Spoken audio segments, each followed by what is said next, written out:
तो आज की कक्षा शुरू करने से पहले एक बार ईश्वर को याद करेंगे। एक बार ओम का उच्चारण करेंगे। ओ।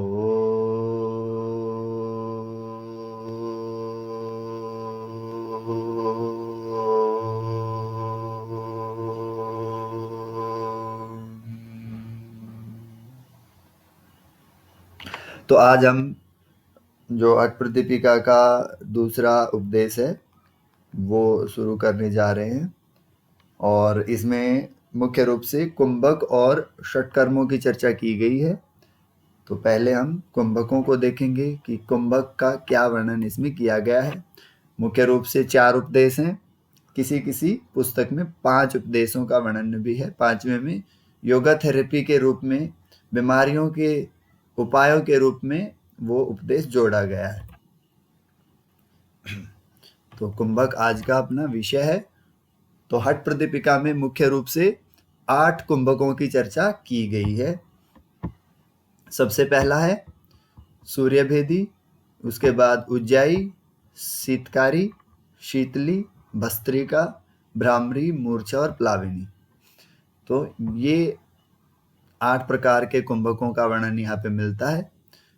प्लाविनी जो कुंभक है, इस कुंभक का वर्णन मुख्य रूप से हठ प्रदीपिका में ही मिलता है। अन्य ग्रंथों में फिर इसका वर्णन नहीं देखने को मिलता है। तो एक तो आप ये ध्यान रखेंगे कि प्लाविनी थोड़ा सा अलग है, ठीक है।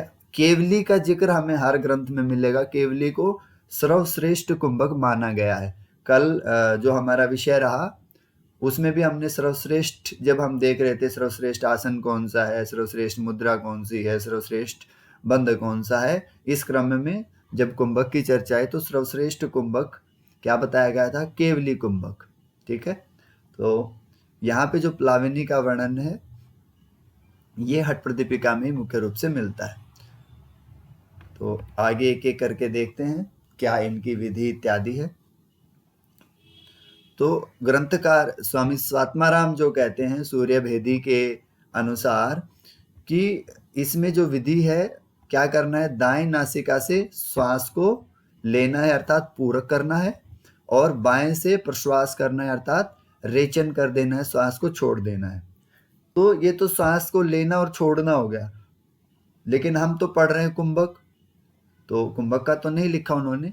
तो ये सेल्फ अंडरस्टूड है कि पूरक करने के बाद, सांस लेने के बाद कुंभक करना ही है, ठीक है। तो यहाँ पे कोई अनुपात वगैरह का वर्णन नहीं मिलता है ग्रंथ में। तो यथाशक्ति जितना एक साधक अपने सामर्थ्य के अनुसार कर सकता है, उस अनुरूप वो कुंभक करने के बाद श्वास को छोड़ देगा, ठीक है। प्रक्रिया लगातार यही रहेगी। श्वास छोड़ने के बाद फिर दोबारा से दाई नासिका से श्वास लेना है और कुंभक करके फिर बाई नासिका से छोड़ देना है। लाभों का वर्णन करते हुए क्या कहते हैं कि कपाल शोधन, अर्थात कपाल क्या होता है? जो सिर प्रदेश है, सिर प्रदेश की शुद्धि होती है, वात दोषों का नाश होता है और कृमि दोष का भी नाश होता है। सूर्य भेदी ये सूर्य नाड़ी से संबंधित है। सूर्य ये यहाँ पे जो सूर्य स्थूल रूप से हमें दिखाई देता है उस सूर्य की चर्चा नहीं है। ये सूर्य नाड़ी के रूप में यहाँ पे इंगित करता है कि सूर्य नाड़ी को भेदित करने वाला, सूर्य नाड़ी का भेदन करने वाला जो प्राणायाम है वह प्राणायाम सूर्य भेदी प्राणायाम है। तो 2 नाड़ियां बताई जाती हैं, सूर्य नाड़ी और इड़ा नाड़ी। सूर्य नाड़ी को गर्मी प्रदान करने वाली नाड़ी भी माना जाता है, ऊष्मा देने वाली। तो शरीर में ऊष्मा जब बढ़ेगी तो कृमि इत्यादि जो हैं उनका नाश स्वतः ही हो जाता है। तो इस प्रकार से सूर्य भेदी के बारे में वर्णन हमें हठ प्रदीपिका में देखने को मिलता है। इनके जो ये स्पेसिफिकली जो बताए गए हैं लाभ इत्यादि, इनको ध्यान रखना इसलिए जरूरी है क्योंकि और बड़े जो या अलग विषय जो हैं वो तो गोरक्ष संहिता से, संहिता इत्यादि से पूछ लिए जाते हैं। आसन इत्यादि मुख्य रूप से लाभ जो पूछने होते हैं या विधि के बारे में अगर कोई बात पूछी जाती है तो मुख्य रूप से गेरंड संहिता और हठ प्रदीपिका से ही पूछी जाती है। तो उस दृष्टि से यहाँ पे इनको ध्यान रखना आवश्यक हो जाता है, ठीक है। जैसे ऐसे क्वेश्चन बन सकता है कि सूर्य भेदी से निम्न में से कौन से लाभ होते हैं, तो ये 3 लिख दिया और चौथा लिख दिया उपरोक्त में से कोई नहीं। तो और फिर आगे फिर ऑप्शन बना दिए 1 करके, ये तीनों डाल दिए, किसी में 2 डाल दिए, किसी में 1 डाल दिया, किसी में अन्य नीचे वाले 3 डाल दिए। तो आपको ये 3 जिस ऑप्शन में मिल रहे हो वो आपको इसमें ऐड करना है, ठीक है। आगे देखेंगे उज्जाई। तो उज्जाई में क्या करना है, नासिका से श्वास लेना है। नासिका से श्वास लेने का अर्थ है दोनों नासिकाओं से श्वास लेना है और कंठ से हृदय तक वायु का स्पर्श होना चाहिए। स्पर्श कैसे होगा, अर्थात गले को चोक करके, ठीक है, गले को चोक करना है। चोक करने के बाद फिर श्वास को जब अंदर नासिका से खींचेंगे तो एक घर्षण की ध्वनि आती है, ठीक है। तो घर्षण की ध्वनि वो आएगी, उससे जो गले इत्यादि के कफ जन्य जो कंठ रोग हैं वो ठीक हो जाएंगे। इस प्राणायाम के अभ्यास से जठराग्नि बढ़ेगी और जो जलोदर और धातु इत्यादि संबंधी रोग हैं, नाड़ियों के जो रोग हैं, उन रोगों का नाश हो जाएगा। अच्छा, इसमें श्वास लेने तक की बात हुई है, तो ये भी अपने सेल्फ अंडरस्टूड, हमें अपने कॉमन सेंस से ही ये देखना होगा कि श्वास लेने के बाद कुंभक करना है और उसके बाद कुछ वर्णन नहीं है तो सामान्य रूप से दोनों नासिकाओं से ही श्वास को छोड़ दिया जाएगा, ठीक है। इस कुंभक के बारे में ऐसा वर्णन ग्रंथ में मिलता है कि उठते बैठते किसी भी समय इस उज्जाई प्राणायाम का कुंभक का अभ्यास किया जा सकता है। उसके बाद अगला आ जाता है सितकारी।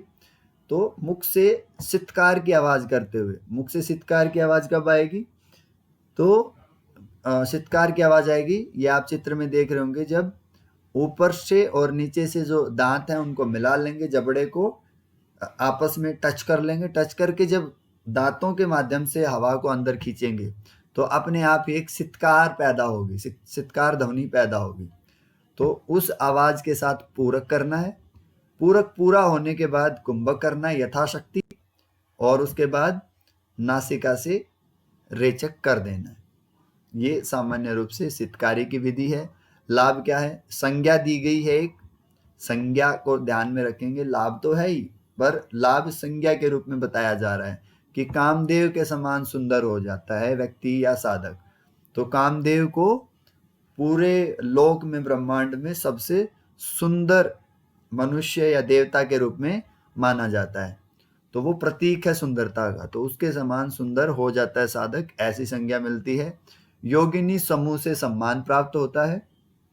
जो योगी जन होते हैं, योगिनियां होती हैं, वो इसके सिद्धि प्राप्त करने वाले को सम्मान प्रदान करते हैं और सितकारी को सिद्धि कर लेने वाले के पास सृष्टि और संहार करने की क्षमता आ जाती है, ठीक है। सृष्टि होता है क्रिएशन, संहार होता है डिस्ट्रक्शन, कि पूरा एक बार ब्रह्मांड बन गया और फिर उस ब्रह्मांड का नाश कर दिया, इस तरीके से।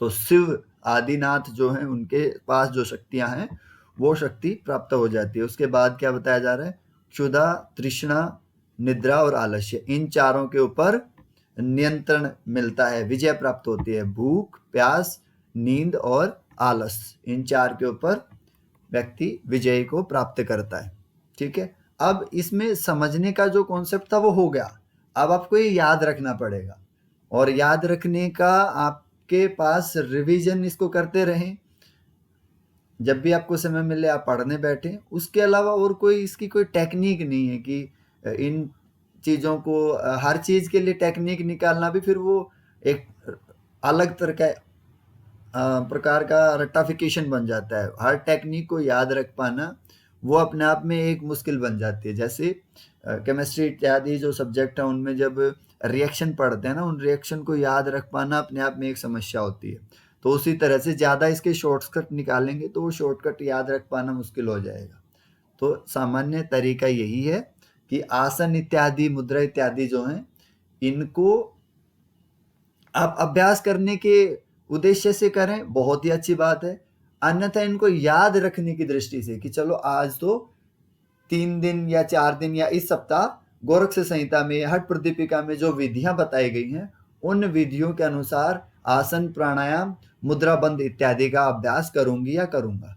ठीक है, इस प्रकार से जब आप अभ्यास करेंगे तो पूरा आपका आयाम इस नेट की तैयारी में इन्वॉल्व हो जाएगा। तो चीजें इतनी आसान हो जाएंगी कि आपको अलग से इनको पढ़ने की, रट्टा मारने की जरूरत नहीं पड़ेगी। हाँ, बहुत सारी चीजें ऐसी होती हैं एग्जाम पॉइंट ऑफ व्यू से, क्योंकि एग्जाम का एक पर्टिकुलर टाइम होता है, 4 महीने में होना है, 6 महीने में होना है, तो उनको फिर आपको रटना ही पड़ता है, उसके लिए कोई और ऑप्शन होता नहीं है। तो इसके आप याद करें इसको और अभ्यास करेंगे तो वो एक अच्छा तरीका हो जाएगा याद रखने का। उसके बाद अगला हम देखेंगे शीतली प्राणायाम। शीतली अर्थ, ये शब्द में ही आप देख पा रहे हैं शीतल शब्द आया है, तो शीतलता प्रदान करने वाला ये प्राणायाम है। ऐसा कहीं पे जिक्र स्वामी स्वात्माराम नहीं कर रहे हैं, लेकिन यहाँ पे हम ये अंदेशा लगा सकते हैं। करना क्या है, परनाले की तरह जीभ बनानी है। परनाला बोलते हैं छत से बारिश के पानी को नीचे निकालने के लिए एक टूल, एक पतरा सा लगाया होता है लोहे का या सीमेंट का, मिट्टी का, उसको परनाला कहते हैं। तो परनाले की तरह ऐसे जीभ को गोल करके और फिर पूरक करना है। पूरक करना था श्वास को भीतर खींचना है जीभ के माध्यम से, खींचने के बाद सेल्फ अंडरस्टूड है, कुंभक करना है और उसके बाद नासिका से रेचक कर देना है। ये विधि सामान्य रूप से हठ प्रदीपिका में बताई गई है। लाभ क्या क्या है, गुल्म, प्ली, ज्वर, पित्त, क्षुधा, तृष्णा, विष इत्यादि का जो प्रभाव है ये समाप्त होता है, इन रोगों का नाश हो जाता है। उसके बाद अगला हम देखेंगे भस्त्रिका। भस्त्रिका में क्या बताया जा रहा है, अब पहला ऐसा कुंभक या प्राणायाम आया है जहाँ पे हमें आसन की चर्चा देखने को मिल रही है कि पद्मासन में बैठना है। एक यहाँ पे रूल लग गया। अब यही की पॉइंट होते हैं जिनको हमें थोड़ा दिमाग में रखना होता है कि पद्मासन में बैठना है और फिर लोहार की दोकनी के समान, ये आप देख रहे हैं, ये हवा फेंकने का एक यंत्र है। ठीक है, ये जो यंत्र है इसको ऊपर नीचे प्रेस करेंगे तो हवा बाहर फेंकी जाएगी। ठीक है, तो लोहार की दोकनी के समान रेचक पूरक करना है और जब तक करते रहना जब तक कि थकान ना आ जाए। थक जाए, ऐसा हो जाए कि अब और नहीं करना, इतना पर्याप्त हुआ, तब सूर्य भेदी प्राणायाम करना है। सूर्य भेदी प्राणायाम अर्थात दाई नासिका से श्वास लेकर के कुंभक करके बाई नासिका से छोड़ना है। तो देखिए 3 चीजें हो गई, पद्मासन में बैठना है और सूर्य भेदी करना है, 2 चीजें तो कंफर्म हो गई। अब जो रेचक पूरक करना है वो तेजी से लोहार की धोकनी में ऐसे तेज तेज करते हैं ना, तो 3 चीजें ये विधि में आ गई हैं। और ये जो आवृत्ति बनी, ये एक आवृत्ति बनी है कि थकने के बाद सूर्य भेदी करना है। तो ये हो गया एक भस्त्रिका प्राणायाम, फिर इसी तरह से दूसरा, फिर तीसरा। तो इस प्रकार से भस्त्रिका प्राणायाम का अभ्यास बताया गया है। अब लाभ में क्या है, त्रिदोष नाश। त्रिदोष कौन कौन से होते हैं, अब देखिए ये ऐसे मोटे मोटे पॉइंट हैं, ये तो ऐसे याद होने चाहिए। त्रिदोष कौन कौन से हैं, वात पित्त कफ। ठीक है, तो पंच तत्व हो गए, पंचकोश हो गए, अगेन रिपीट कर रहा हूँ मैं वो चीजें। तो ये सारे, ये तो मोटे मोटे पॉइंट है, ऐसे टिप्स पर रहने ही चाहिए। तो त्रिदोष का नाश होता है, वात के अगर रोग हैं उनका भी नाश होगा, कफ बढ़ा हुआ है उसका भी समाप्ति होगी, पित्त बढ़ा हुआ है उसका भी समाधान होगा, अकेले एकमात्र भस्त्रिका प्राणायाम से। जठराग्नि बढ़ेगी। ब्रह्म नाड़ी कौन सी नाड़ी का नाम है, सुषुम्ना नाड़ी का। तो ब्रह्म नाड़ी का कफ दूर होकर के कुंडलिनी जागरण होते हुए तीनों ग्रंथियों का भेदन होगा। अब तीनों ग्रंथियां भी याद होनी चाहिए। तीनों ग्रंथियां कौन कौन सी हैं, ब्रह्म ग्रंथि, विष्णु ग्रंथि और रुद्र ग्रंथि। ठीक है, 3 ग्रंथियां, 3 दोष। तो ये चीजें बार बार पढ़ने को मिल रही हैं, तो ये तो ऐसे टिप्स पर होनी चाहिए, इनके बारे में तो ऐसे दिमाग में सोचने का भी आना ही नहीं चाहिए। ठीक है, अगला देखते हैं भ्रामरी प्राणायाम। भ्रामरी में क्या बताया गया है, सिंपल एक चीज क्या है जी, कि भ्रमर की तरह गुंजन करना है। ठीक है, तो जब पूरक कर लेना है सामान्य नासिका से, और श्वास छोड़ते हुए मुख को बंद रखना है, और नासिका के माध्यम से ही गले से भंवरे की तरह आवाज करते हुए और श्वास को बाहर छोड़ देना है। तो वह जो स्थिति बनेगी वह भ्रामरी कुंभक की स्थिति बनेगी। इससे होगा क्या, चित्त में आनंद लीला उत्पन्न होगी। ठीक है, चित्त में आनंद होने से क्या होता है, चित्त की स्थिरता बढ़ती है।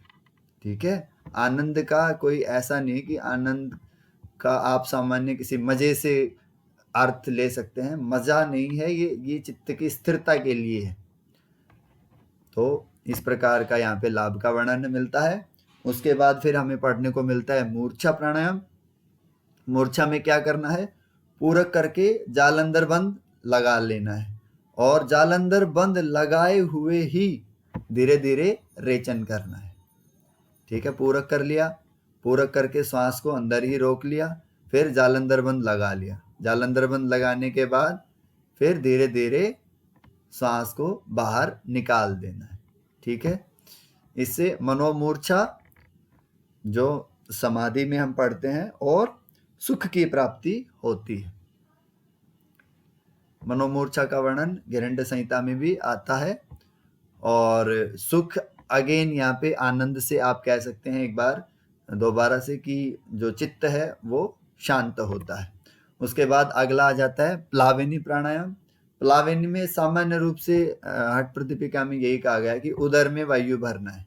तो जब हम गिरंड संहिता पढ़ रहे थे तो गिरंड संहिता में क्रियाओं में हमने देखा था कि जो वात्सार जैसे धोती थी उसमें वायु को हम भर रहे थे पेट में, वायु को पेट में भर के निकालने के तरीके थे। फिर हम बहिष्कृत धोती में आए, वहां पे हम वायु पेट में भर रहे थे। तो यहाँ पे क्या करना है, क्या नहीं करना है, कैसे निकालना है, कहाँ से निकालना है, कोई वर्णन नहीं है। सामान्य ये कह दिया उदर में वायु को भरना है। ठीक है, और इसके आगे फिर ये बताया जाता है कि सामान्य साधक को ये नहीं करना चाहिए, सामान्य व्यक्तियों को इसका अभ्यास नहीं करना चाहिए। और इसका अभ्यासी, इसको सिद्ध कर लेने वाला जो अभ्यासी होगा वो पानी में भी कमल जैसे तैर लेता है ना, कमल का फूल डूबता नहीं है, उसी तरह से व्यक्ति कमल के समान तैरता रहता है पानी के ऊपर ऊपर ही। तो श्वास प्रश्वास होता नहीं है, एक बार उदर में वायु भर ली और उसके बाद फिर आसानी से साधक पानी में तैरता रहता है। तो इसके अन्य लाभ इत्यादि की कोई चर्चा देखने को नहीं मिलती है। ये सिद्ध योगी को ही इसका अभ्यास करना चाहिए। तो कुछ महत्वपूर्ण बिंदु हैं वो देख लेते हैं कुंभकों से। तो ये जैसे हमने पढ़ते हुए आए हैं तो ये तो आपके याद हो ही गए होंगे। रेचक का अर्थ है एक्सेल अर्थात श्वास को बाहर छोड़ना या प्रश्वास। पूरक क्या होता है, श्वास इनहेल करना या श्वास को भीतर भरना। कुंभक क्या होता है, वायु को निरोध करना, रोकना। ये शब्द आप ध्यान रखना क्योंकि एग्जाम में पूछ लिया कुंभक की जगह पे आ गया निरोध लिख दिया, वायु का निरोध करना है, तो वहां पे कंफ्यूज होके बैठ जाएंगे कि ये क्या चीज होती है। तो कंफ्यूज नहीं होना है, ये तीन चीजें ही श्वास प्रश्वास की जो पूरी प्रक्रिया होती है, श्वास को लेकर के रोकना है, छोड़ना है, भीतर भरना है, तो ये तीन मुख्य क्रियाएं श्वास से संबंधित हैं। अब ये जितने भी कुंभक हैं हठ प्रदीपिका में, ये सारे कुंभक सहित कुंभक कहे जाते हैं। सहित कुंभक का यहाँ पे क्या अर्थ हो गया, जिसमें ये मिस टाइप हो गया थोड़ा, रेचक और पूरक होता है। रेचक क्या होता है, श्वास छोड़ते भी हैं और श्वास भीतर भरते भी हैं। ठीक है, एक और अभ्यास का अब वर्णन यहाँ पे आया है। कौन से अभ्यास का, केवल कुंभक का अर्थात केवली कुंभक का। मुख्य जो 8 प्राणायाम 8 कुंभक हमने हठ प्रदीपिका में पढ़े, ये पॉइंट आप ध्यान अपने दिमाग में नोट कर लीजिए कि 8 कुंभक जो हमने हठ प्रदीपिका में पढ़े हैं तो उसमें केवली कुंभक का जिक्र नहीं है।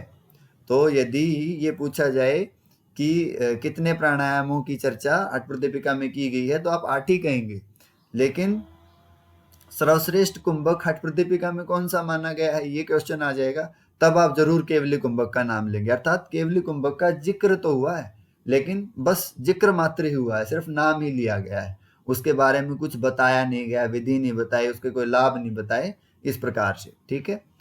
हाँ, तो हम क्या देख रहे थे, जो ये 8 कुंभक हमने पढ़े, ये सारे सहित कुंभक हैं, इनमें श्वास लिया जा रहा है, छोड़ा जा रहा है। एकमात्र एक ऐसा केवल कुंभक होता है सारे कुंभकों में, जितने भी कुंभक हैं उनमें, जिसमें कोई श्वास प्रश्वास नहीं होता है, केवल बस कुंभक ही लगता है, ठीक है। केवली कुंभक इसको सामान्य रूप से जाना जाता है। तो जब हम योग सूत्र देखते हैं, योग दर्शन में महर्षि पतंजलि 4 तरह के कुंभकों की चर्चा करते हैं, तो वहां पे वो एक कुंभक का जिक्र करते हैं जिसमें श्वास को जहां का तहां रोक देना होता है, ठीक है। तो उस प्रकार से केवली कुंभक होता है कि श्वास अगर भीतर है तो भीतर ही रोक दी, बाहर है तो बाहर ही रोक दी।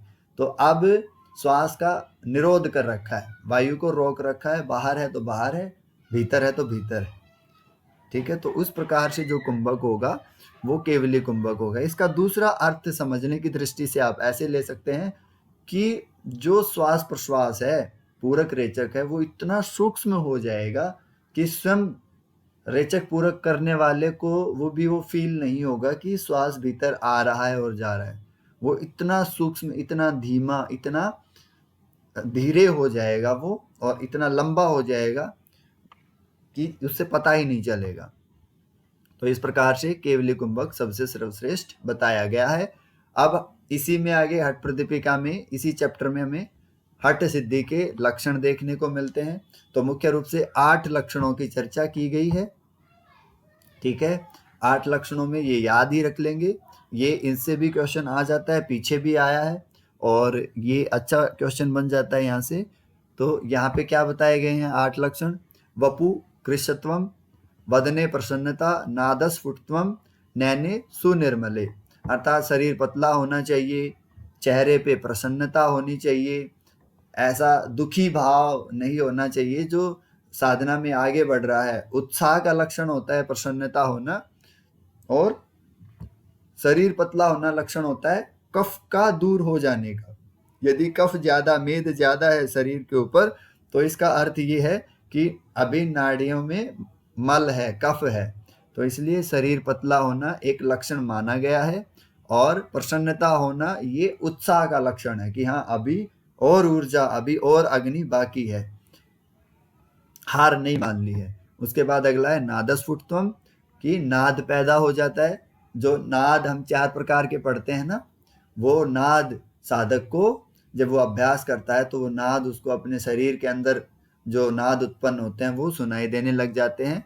और चौथा कौन सा है? नैने सुनिर्मले, अर्थात आंखों में तेजस्विता होती है, आंखों में एक तेज होता है, जैसे आंखें बोल रही हैं, इस तरह की आंखें हो जाती हैं।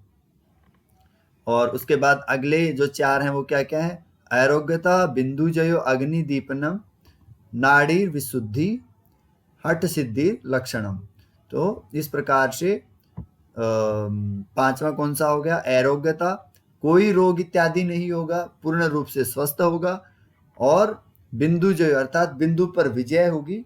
बिंदु पर, यहाँ पे बिंदु का अर्थ आप ले सकते हैं 2 रूपों में, एक तो जो स्थूल रूप है उसके रूप में, और एक जो आध्यात्मिक पक्ष से जोड़ करके जो मेरु पर्वत से, शिव संहिता में बताया जाता है ना, मेरु पर्वत से एक अमृत टपक के नीचे आता है इड़ा पिंगला से, और फिर वो जठराग्नि में आकर के भस्म हो जाता है, वो उसको भी बिंदु बोला जाता है। तो उस बिंदु पर विजय प्राप्त होती है, या सामान्य रज या वीर्य के ऊपर विजय प्राप्त होती है, जिससे उस धातु का या बिंदु का क्षय नहीं होता है। उसके बाद अगला है जठराग्नि इतनी प्रदीप्त होती है हठ योग के अभ्यास से कि कुछ भी जो साधक खाएगा पथ्य अपथ्य नहीं रह जाएगा, और जो भोजन है वो पूरी तरह से उसका पाचन और अवशोषण होगा। उसके बाद अंतिम और सबसे मुख्य है, ये मिस्टेक होगी थोड़ी, ये सभी नाड़ियां मल रहित तो हो जाएंगी। कोई कफ की समस्या है, या कोई जीवाणु कीटाणुओं की समस्या है, या अन्य जिस भी प्रकार का मल नाड़ियों में विद्यमान हो सकता है, वो सारा मल नाड़ियों से हट जाएगा, नाड़ियों की शुद्धि हो जाएगी। तो इस प्रकार से 8 जो हठ सिद्धि के लक्षण हैं, इनकी चर्चा दूसरे अध्याय में हमें देखने को मिलती है। कल हम चर्चा करेंगे षटकर्मों के ऊपर, और साथ में ही हम जो पीछे का जो हम पढ़ के आ गए हैं वो रिवाइज करेंगे। जैसे मैंने आपको बताया, गेरंड संहिता के जो पहले 3 चैप्टर हैं वो आपको पढ़ने हैं, और कल अच्छे से तैयारी करके आना है आपको। कल कोई बहाना ना हो, एक्सक्यूज ना हो कि ये चीज़ रह गई, ये छूट गई। आज की तरह नहीं होना चाहिए। तो इसी के साथ आज की कक्षा पूरी